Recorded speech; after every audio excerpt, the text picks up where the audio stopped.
We begin here the story of James Patrick Wilson and Mary Jane Jones, who married in Maitland in 1866 and settled in the Muswellbrook area. My grandfather Bernard Wilson, their third youngest son, was born at Sandy Creek, which is not far from here. So the sort of country they were living in at the time is the country you can see behind me.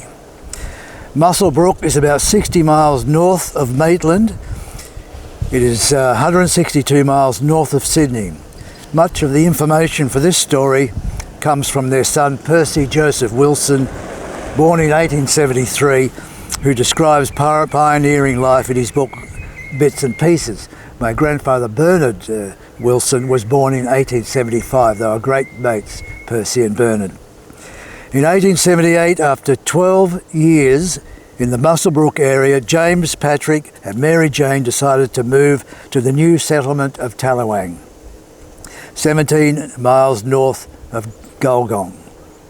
James Patrick had secured 120 acres of land. The plan was to own their own farm. It would be a long trip if they went directly to Tallawang, near Gulgong, but they decided to visit family in the Convict district, which was 231 miles away. Percy says they could not travel more than 10 miles per day, which means it took more than 3 weeks to make the journey. At Dunedoo, instead of proceeding to Tallawang, James Patrick and Mary Jane continued west through Mendoran, Gilgandra, Gulgong to Convict. James Patrick and Mary Jane not only wanted to visit the places of their childhood, Budgeon and Kumbara, but they wanted to visit 4 of Mary Jane's brothers who lived in the district. They were Joseph, John, Michael Henry and Thomas Augustus Jones. Joseph and John would later follow James Patrick and Mary Jane to Tallawang. John Jones had a station on the Mary River. Another was settled on land there. Another was a manager of a station a few miles west of Gulgong, and Percy's uncle Tom Jones had a stock and station business in Convict. From Convict they went across to the Mary, where James Patrick had spent some years in his early boyhood. It was in the Convict district that James Patrick found work as a teenager with Thomas Sinden. After their visit to Convict, they came back down the Castlereagh Highway and at Dunedoo took the turn to Tallawang.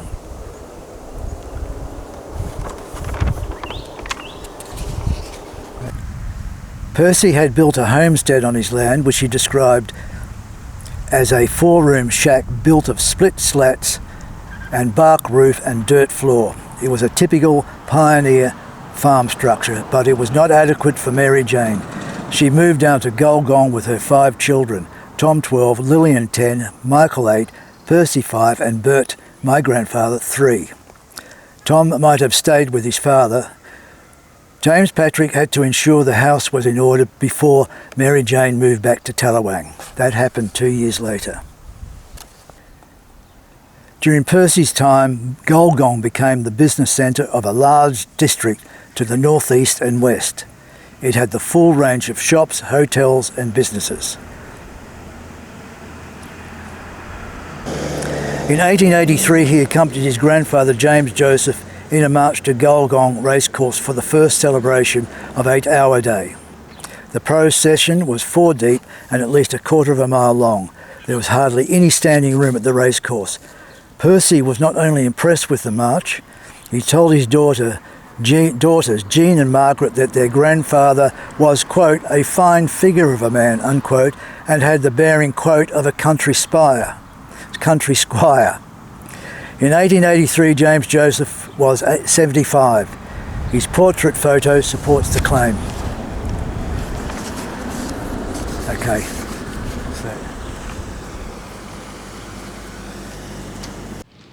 Yeah. Percy said was established in Gulgong in the 1880s. Yeah, look, 1872. 1872. Wow. Yes, it's one of the businesses. So Percy talked a lot about Gulgong, did he? And yes, it was a very busy place. It was the centre of the district, and there were the full range of businesses and shops and associations in the major streets.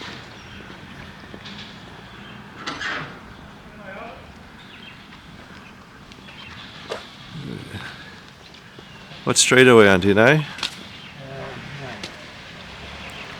So the main street was quite a narrow street. We'll get up to it. We're going down to Main Street now.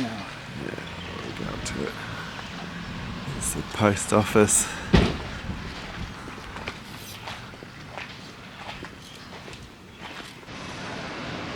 Alright, so this is Herbert Street. Yes. We're on the corner of Herbert It was one of the busiest and streets Main of Street. Gulgong in the 1880s. And,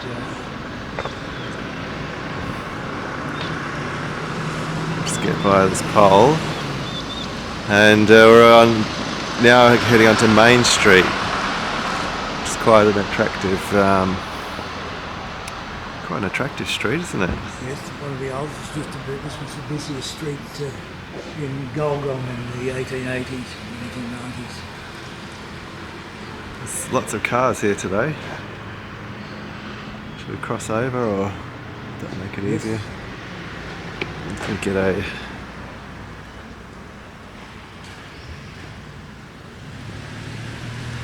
down Main Street. And there we have the general merchants and traders.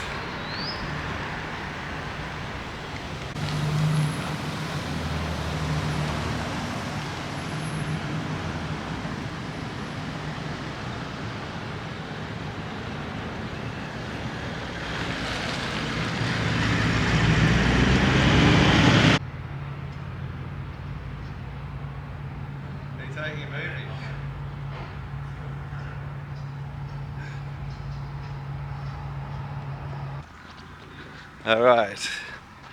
That's I think that's Gulgong checked off, right? Yep, Gulgong checked off. What's the next stop? Tallawang. Who's Tallawang? Yeah. Yep.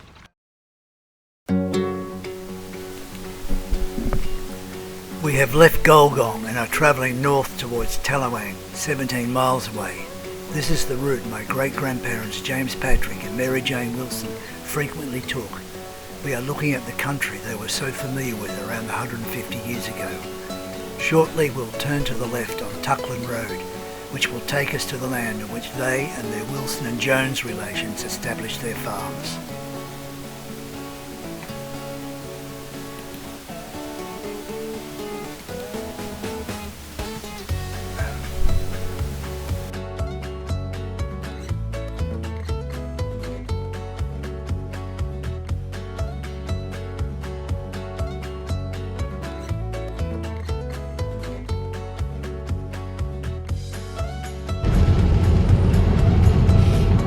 Still on Tuckland Road, coming up to approaching the holdings that the Wilson and Jones brothers and cousins had.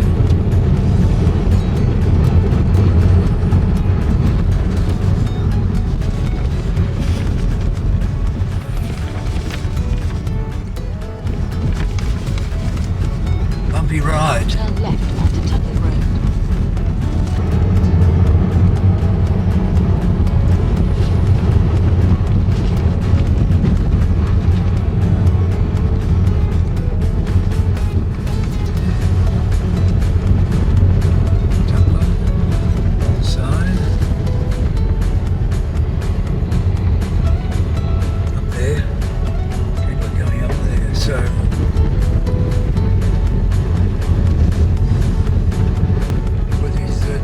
Bush, this is what he was talking about. This is what he was talking about.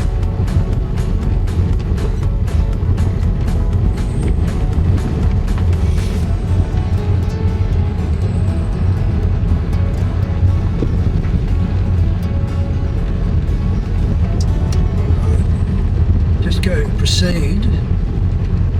There, don't take this lane. Oh, hang on. Yeah, take this one. Take this. Just turn.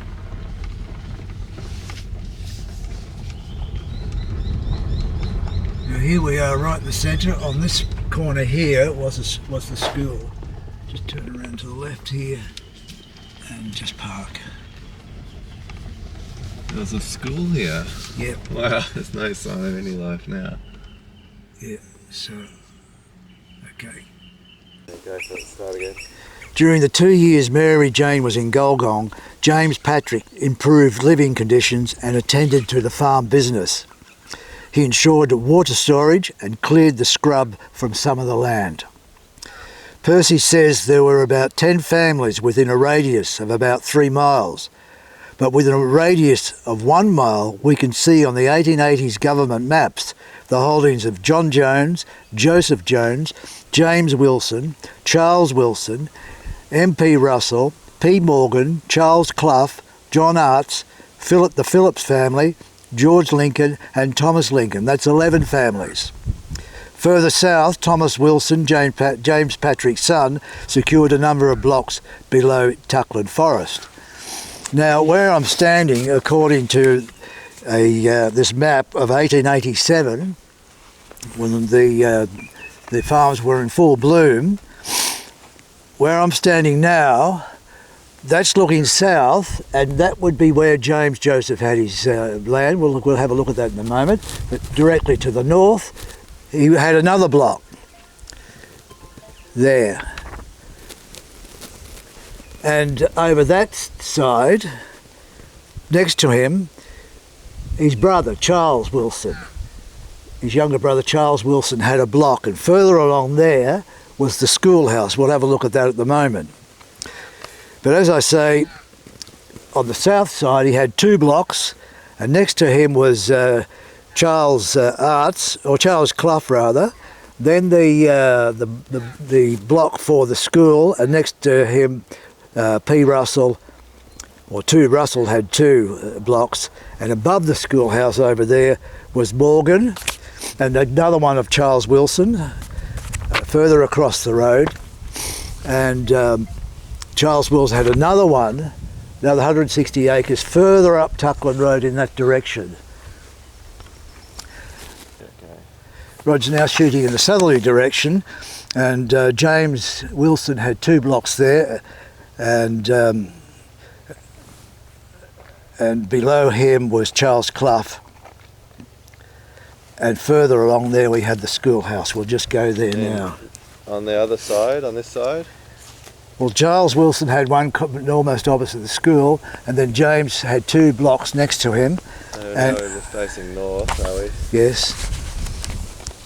And so James had one over there, then next to him Charles Wilson, and over the road Charles Wilson had another block. Oh, that's better. To us youngsters, Percy writes, the surrounds were a veritable paradise, a land of milk and honey. There were currajong trees, box and yellow box, and wide spreading apple trees, and birds of a dozen or more kinds. The bush in springtime was alive with all kinds of wild flowers. Percy was great mates with his younger brother Bert, my grandfather, and they shared their adventures. By 1883, there were 30 to 40 youngsters running wild, said Percy. That could not go on. Mary Jane, Percy's mother, wrote to the authorities about the scandal of the kids growing up without an education. Within a short time, a schoolhouse was built and a teacher appointed. And from the maps, things have changed somewhat, but the schoolhouse was here, somewhere around here. There's a block of land on one of the maps I have. It's quite a section there. And all those kids were hustled off to school. Where I'm standing, just to repeat, to that side was Charles Wilson's property, and over the road, Tuckland Road, because we're not on Tuckland Road here, we're a farmyard, a farm road. Over the road was Charles Wilson's property there. And over there was the Russells and Charles Clough, further back down there. Now, just to go through the farm activities. Percy wrote quite a lot about what they did. And the school was not the only restraint. James, Patrick, Mary Jane's boys had to help on the farm when old enough. Over the years, the farm ran cattle, milking cows and sheep for wool. They grew maize and wheat. It was tough work. We worked 6 days a week, Percy wrote, sometimes daylight till dark, with little or no recreation. It was the same as all the people on the land. They feasted when there was plenty and went hungry when the farm failed. They were the living examples of the characters in Henry Lawson's story. As time passed, James Patrick and Mary Jane's children began looking to their own futures. Percy's two older brothers were married by 1900, Mike in 1893 and Tom in 1897. Both married girls from the neighbourhood. Mike married Jane Clough from the property just down the road. That would have been down there. Of course, James Patrick and Mary Jane could not run the farm forever. The outcome of a visit to the city and chats with Mary Jane's sisters, the Jones sisters, meant that James Patrick and Mary Jane had moved to Sydney on the North Shore in 1901. Bert, Elizabeth, Leo went with them, eventually settling in a house in Nelson Street in Chatswood. It had not been all hard work during their time in Tallawang. To show the spirit in the James Patrick Wilson household, they organised 2 social occasions at their house in 1900. It was the eve of their departure for Sydney. Both were announced in the Gulgong Even Argus. The first was for February 1900, and it was the social for the Tallawang and Tuxland spinsters. And, quote, it was successfully organised by the secretaries Miss Morgan and Miss Russell. From these blocks down this way, the Russell and the Morgans were south and over that way. And yes, not only was it organised, there was dancing, and the dancing continued to daylight, it was reported. The second was the Tallawang Bachelor's Ball on the 18th of May 1900. There were no comments in the paper about the activities there. All that information that you have about where we are, or again south to where we think the schoolhouse was. Just here where this dam was, according to the maps, the 1880 maps. Around the dam, so where there was a school, now there is a dam. And it's very green pastures all around. Yeah. It doesn't look like there's that much activity on the land right now. No. There's a farmhouse further up the street, up the road. I should call it, it's more like a track, isn't it? Yeah, it's really a track. A track. But there's not much sign of any farming activity. No.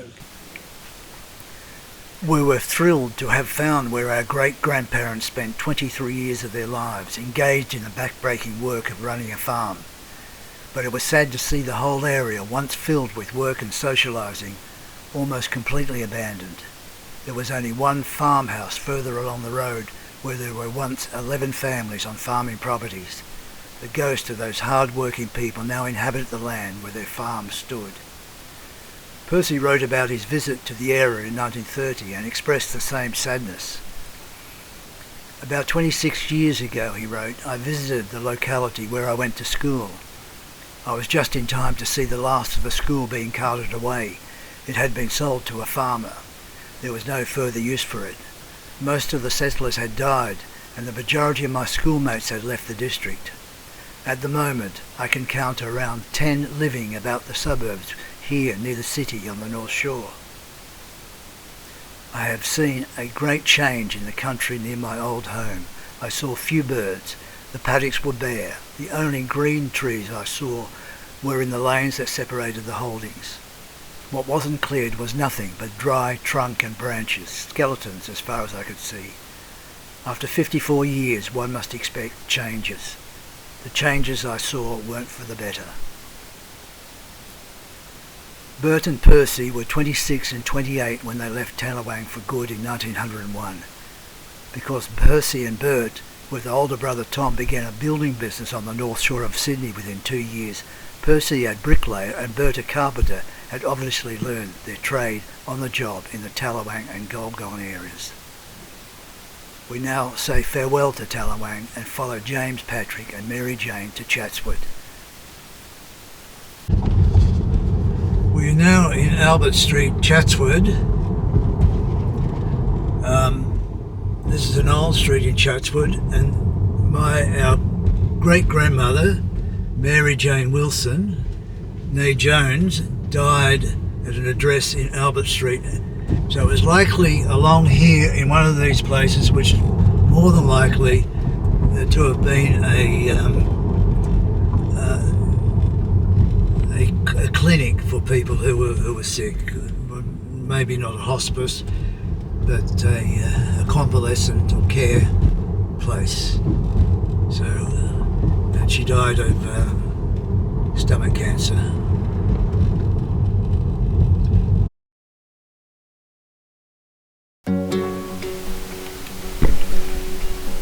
I got out to have a closer look at the houses in this section of Albert Avenue to see if I could isolate a candidate for a nursing home. Until the 1960s, grand houses around Victoria Avenue and Albert Avenue were converted into private hospitals and nursing homes. This seemed to qualify as one. There were others, but this seemed the most likely one. This is a map from a 1970s directory. Victoria Avenue is in the top right quarter. Albert Avenue and Nelson Street are marked in blue below.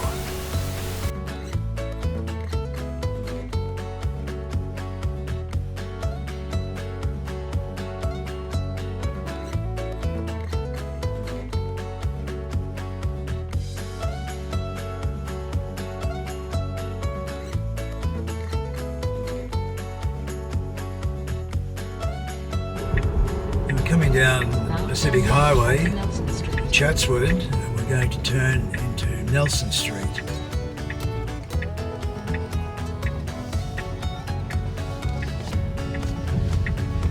Now there's hardly anything left of Nelson Street.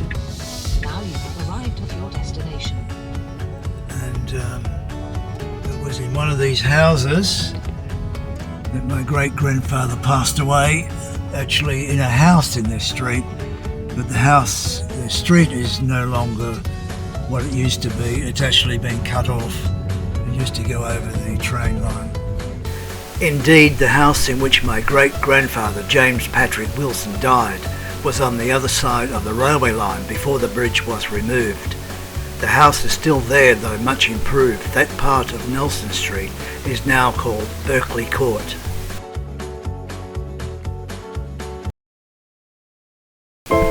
I am now at Gore Hill Memorial Cemetery, St Leonard's, hardly more than a couple of miles from where James Patrick and Mary Jane Wilson died at Chatswood. Few of Sydney's metropolitan cemeteries would be as culturally important as the heritage-listed Gore Hill Memorial Cemetery. Its first burial was in 1877, the last was in 1974. Most burials were between 1900 and 1930. James Patrick and Mary Jane were buried in portion 9 here in front of me of the Roman Catholic old section of the cemetery. James Patrick, who died in 1906, is in grave 13. Mary Jane, who died in 1910, is in grave 10. None of the grave sites are marked, but I'm confident my grandparents are buried in the graves directly in front of me. I came to this conclusion after walking around portion 9. My great-grandparents were people of very modest means. None of the grand gravestones would be theirs. None of the legible gravestones show their names and details. So that leaves the grave sites with broken illegible gravestones, or those with none at all. I can assume there were markings originally, but in the course of time the gravestones have deteriorated into pieces. My visit to Gore Hill Memorial Cemetery was on a grey, rainy day which doesn't show anything at its best. Nevertheless, one can't help thinking, looking around, that this culturally and historically important cemetery, where many second-generation Australians like my great-grandparents are buried, is sorely neglected and uncared for. Everywhere the grave sites and gravestones are suffocating under layers of weeds and wild grass. Why? A heritage listed property deserves better care. Could it be that Gore Hill Memorial Cemetery has become a political issue for some local councils? Will the cemetery become a victim to those rewriting Australian history? One Sydney-sider told me Gore Hill Memorial Cemetery was, quote, under discussion. We should resist any such change.